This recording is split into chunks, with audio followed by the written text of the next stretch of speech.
Nah, kemarin Isti sama Hanif kan perjalanan 12 jam selesai kan. Sampai di stasiun mereka dijemput sama tetangga mereka namanya Pak Supri. Di sepanjang jalan waktu mau ke rumah Pak D, itu hujan deras. Gluduk-gluduk gitu. Tiris lambat-lambat gitu. Pak Supri bilang, ini pertanda gak baik gitu. Setelah itu Hanif tanya, Pak Supri, kabar Pak D gimana gitu. Tahu sendiri kan, Pak D kan mati kayak nggak bisa mati gitu. Jadi dia tanya gitu, Pak Supri memastikan. Tapi Pak Supri nggak jawab pun. Di sepanjang jalan mereka cuma diem banget. Sampai di rumah itu ramai banget sama orang. Ya namanya ada orang meninggal, pasti ramai dong. Banyak orang mayat gitu. Warga itu mempersilahkan Isti sama Hanif buat masuk ke rumah. Monggo mbak, monggo gitu. Di dalam rumah ada bule yang udah nunggu Isti sama Hanif. Mereka diantarin ke kamar si Pak D gitu. Disuruh masuk kan. Nah ini part paling ngeselin sih bagiku. Kenapa? Karena bule itu ngunciin mereka dari luar. Oh, Ya Isti sama Hanif yang baru masuk langsung dikunciin, ya mereka ngerasa kayak baru dateng kok udah dikunciin sama mayit. Nah terus bule bilang dari luar, udah Nduk, maafkan Pak Demu dulu, biarin Pak Demu bisa meninggal. Ngeri banget. Setelah itu suasana sunyi. Mereka di kamar itu cuman lihat Pak D yang bilang sinom-sinom. Tapi Pak D nggak bergerak. Waktu mereka lihat Pak D, tiba-tiba Pak D itu bangun. Pak D itu ngerangkak terus sujud. Lihat main sujud. Iya, Pak D itu sujud minta maaf ke Hanif sama Isti. Dok, maafin Pak Demu ya Dok, biarin Pak Demu ini mati. Bilangnya kayak gitu. Isti sama Hanif yang lihat mayat bisa bangun terus minta maaf, ya pasti takut dong. Iya dong, pasti ya. Dan kayak situasi yang kayak gitu, mau nggak mau ya dimaafin aja nggak sih? Iyalah. Biar cepet kelar ya sih. Betul, biar cepat selesai. Dan mereka juga kayak karena ketakutan ya, refleks itu ya, iya Pak D, kami sudah memaafkan Pak D. Setelah mereka ngomong itu, Pak D itu mati. Kasar banget ya mati, meninggal gitu. Wow. Jatuh blak. Niatnya Pak D itu dimakamkan hari itu juga, tapi karena hujan deras yang petir-petir tadi, kan gak bisa tuh makamin hari itu juga. Iya dong, kan pasti makamnya penuh air. Iya, makamnya pasti penuh air. Dan warga itu menyarankan besok aja Pak D dimakaminnya. Berarti mereka semalaman itu sama mayit. Meskipun kamarnya berbeda, itu kan vibes-nya jelek banget ya. Pasti kan seatap ya, masih satu lingkup. Kayak horor banget itu. Besoknya Pak D itu dimakamin sesuai dengan kesepakatan warga. Isti sama Hanif juga ikut kan. Setelah Pak D dimakamkan, beliau itu pamit ke mereka, bilang, Dok, ini kan rumah kalian, tolong rumahnya dijaga. Beliau mau pamit. Tiba-tiba ya. Ya, kayak, oh di sini tugasku udah selesai. Ini tugas kalian buat jaga rumah. Sisanya urusan kalian. Iya. Angkat tangan. Angkat tangan. Oh. Hari-hari Hanif sama Isti itu tinggal di rumah dengan vibes yang kayak gitu, serem, riuh, dan nggak enak. Isti tuh sebenarnya dulu pernah dikasih tahu sama ibunya kalau rumahnya itu dari awal emang salah. Aku nggak tahu ya, tapi Isti itu cerita kalau rumah mereka itu salah karena dari pintu sampai pintu belakang sampai dapur itu lurus kayak lorong gitu, nggak ada sekatnya. Nah katanya itu tuh nggak baik, tapi aku nggak tahu itu nggak baik karena apa. Kamu tahu nggak itu? Kalau nggak tahu ya, tebak aja. Mungkin jadi tempat mereka berkumpul. Tapi bisa sih, karena para tetangga itu juga bilang kalau rumah mereka itu udah jadi sarang gitu.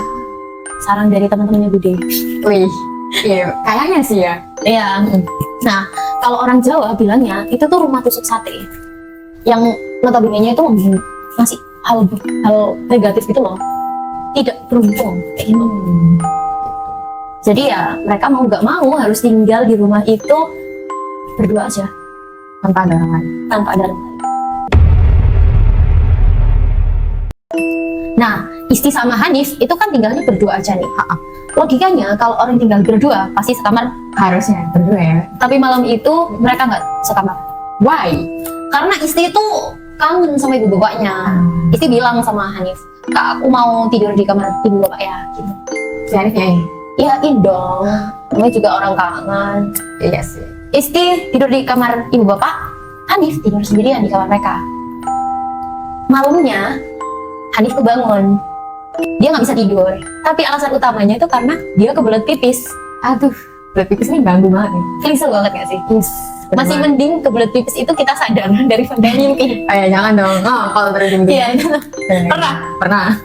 Dan Nah, malamnya itu Hanif kan nggak bisa tidur karena kebelet pipis. Ada dua pilihan nih. Dia itu tahan sampai pagi, atau tapi gitu. ya atau bisa jadi dia ngomong di situ. Dia sebenarnya nggak berani. Dia pengen ngetuk kamarnya bapak ibunya. Si Isti mau dibangunin gitu kan. Tapi dia nggak tega. Ya Isti mungkin capek atau gimana. Akhirnya dia ngeberaniin diri untuk ke toilet sendirian, ke kamar mandi. Gede juga nyalinya tuh. Gede banget itu. Nah, tapi ini tuh rumah, nggak tahu ya kalau rumah orang sekarang di kampung halaman itu kayak gimana. Tapi kamar mandinya itu terpisah dari rumah. Rumah jadul kan ya. Iya. Dan kamar mandinya itu di luar rumah. Itu kalau mau ke kamar mandi itu harus ngelewatin lorong itu tadi, lorong yang lurus itu. Sepanjang itu dia harus lewat. Iya, dia harus ngelewatin itu. Awalnya sih nggak apa-apa aja gitu. Dia buka pintu rumah, terus mau ke kamar mandi kan. Tapi kamar mandinya itu ketutup pintunya. Logikanya itu bisa dipakai orang, betul? Betul. Bisa jadi ada orang di dalamnya.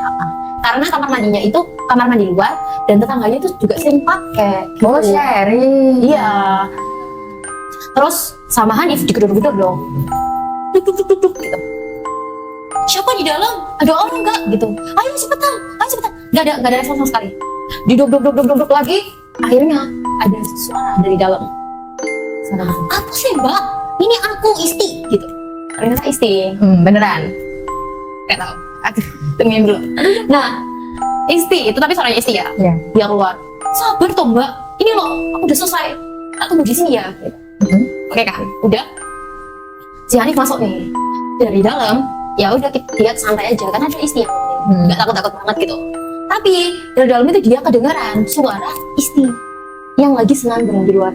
Jadi Isti itu suka bersenandung gitu loh, sama kayak Pak D-nya suka senandung.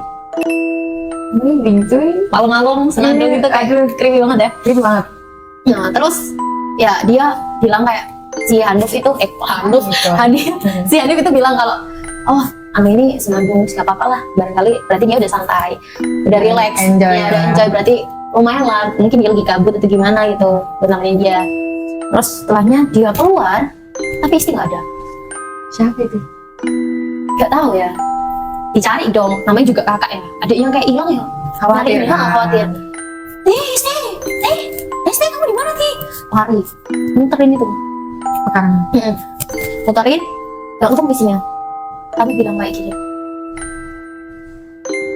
rumah ini Ada suara gitu. iya, aku nggak tahu ya, tapi itu creepy ya. Banget. Creepy beneran ya. Sumpah. Terus karena dia nggak tahu di mananya mestinya, ya udah dia masuk ke rumah.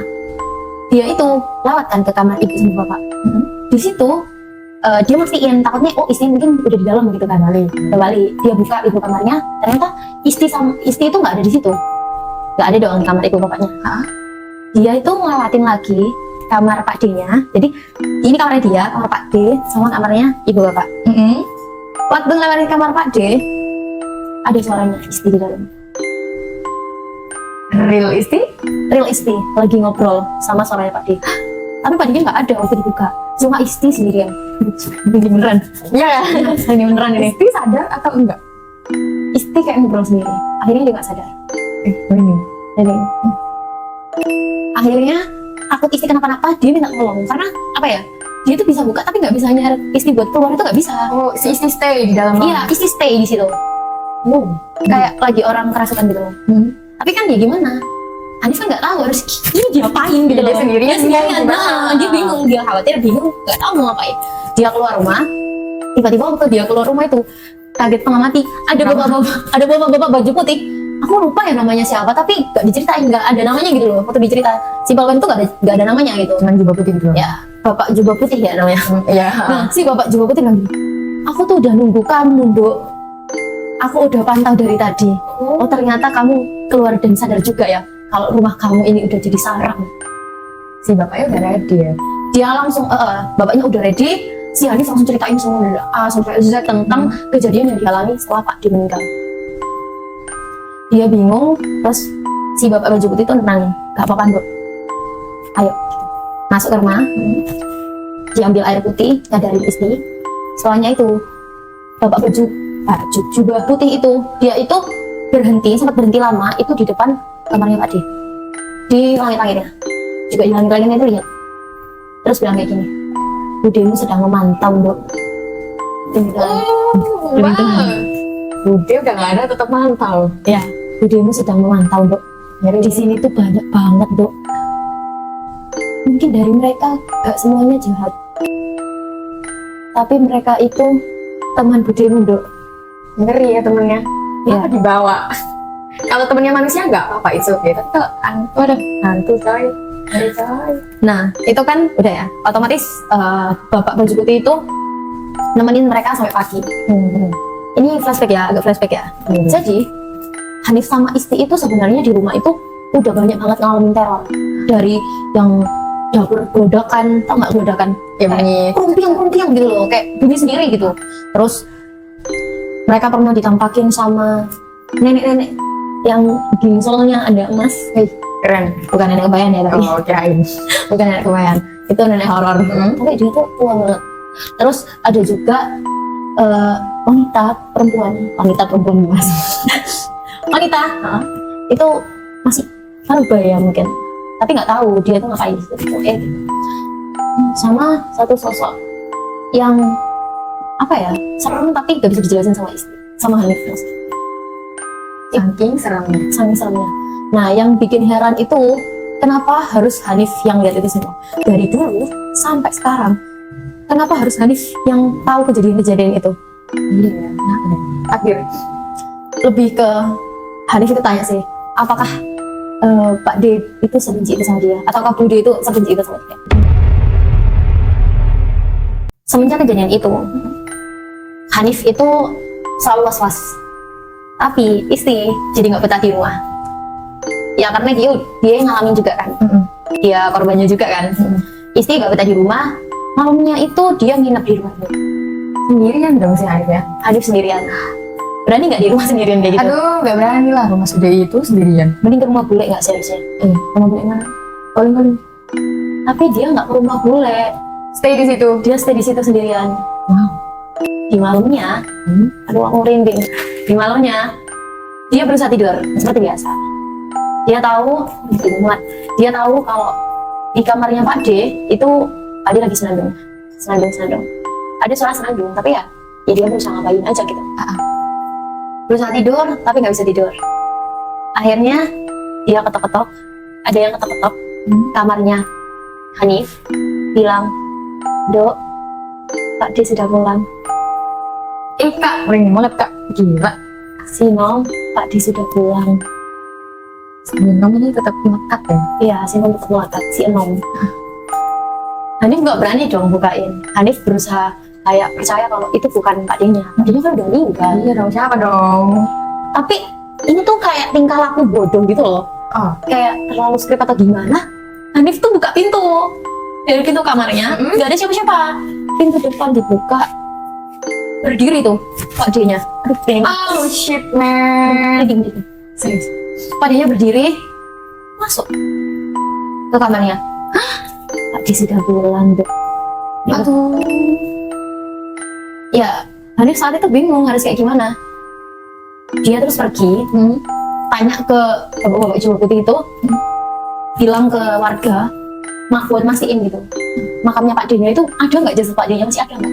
Oh ya, penasaran. Iya, dia takut aja.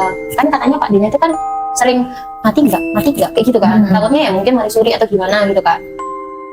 Waktu digeduk, tahu kan digeduk? Ya, digali. Waktu digali itu mayatnya masih ada. Nah, yang jadi pertanyaan, Yang masuk rumah? Yang masuk rumah itu siapa? Gila. Benar-benar keadaan rumah itu udah nggak beres. Isi nggak ada. Hanif sendirian di rumah, tapi disamperin sama Pak D. Ternyata Pak D masih ada, mayatnya di makam itu masih ada.